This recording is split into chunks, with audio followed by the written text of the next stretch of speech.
Hello everyone, welcome to my channel. ఈరోజు నేను mixed vegetable curry with paneer, అది without tomato tamarind use చేసి చూపించబోతున్నాను. ఎందుకంటే ఇది కొంతమంది పెద్దవాళ్ళకి మోకాలు నొప్పులు ఉన్న వాళ్ళకి అలాగా ఈ పులుపు తగ్గించమని చెప్తారనమాట. మెయిన్గా చింతపండు ఎక్కువ యూజ్ చేయకూడదు అని చెప్తారు. సో అందుకని నేను ఈరోజు డిఫరెంట్గా చేసి చూపించబోతున్నాను. దీనికి ఒక సొరకాయ తీసుకున్నాను. మన మెయిన్ ఇంగ్రీడియంట్ ఇవాళ ఈ ఎల్లో కుకుంబర్, బుడంకాయని కూడా అంటారు.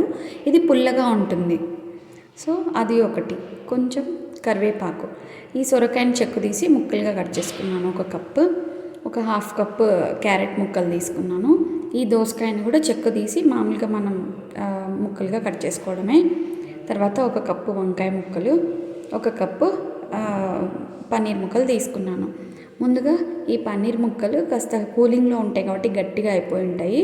అవి సాఫ్ట్ అవ్వడానికి వాటర్ బాయిల్ చేసి కొంచెం సాల్ట్ వేసి అవి స్టవ్ ఆఫ్ చేసుకొని ఈ పన్నీర్ ముక్కలు అందులో వేసి మూత పెట్టేసుకోవాలి. ఒక 10 minutes అలా నానబెట్టేసామంటే మనకి సాఫ్ట్గా మెత్తగా అవుతాయి. అప్పుడు మనకి తినడానికి టేస్టీగా బాగుంటుంది. ప్లస్ మసాలా కూడా బాగా అబ్జర్వ్ చేసుకుంటాయి. ఇప్పుడు ఒక కుక్కర్ తీసుకొని మనం తరిగి పెట్టుకున్న అన్ని కూరగాయ ముక్కలు ఇందులో వేసుకొని ఇవన్నీ వాటర్ కంటెంట్ ఎక్కువ ఉన్న ముక్కలు కావడం వల్ల మనకి ఎక్కువ వాటర్ పడదు. జస్ట్ ఒక 1 cup ఆఫ్ వాటర్ వేసేసుకొని కుక్కర్ మూత పెట్టేసుకోండి. ఒక 2 whistles తెప్పించుకుంటే చాలు, చాలా త్వరగా ఉడికిపోతాయి అన్నమాట. అది స్టీమ్ పోయేలోపు మనం ఒక ప్యాన్ తీసుకొని, ప్యాన్ బాగా హీట్ ఎక్కాక ఒక 3 spoons ఆఫ్ ఆయిల్ యాడ్ చేశాను. తర్వాత పోపు దినుసులు 1 by 1 వేసుకున్నాం. శనగపప్పు, తర్వాత జీలకర్ర వేసాను. ఇప్పుడు ఆవాలు వేసుకున్నాం. తర్వాత కరివేపాకు కూడా వేసుకొని బాగా రోస్ట్ చేసుకున్నాం గోల్డెన్ కలర్ వచ్చేదాకా.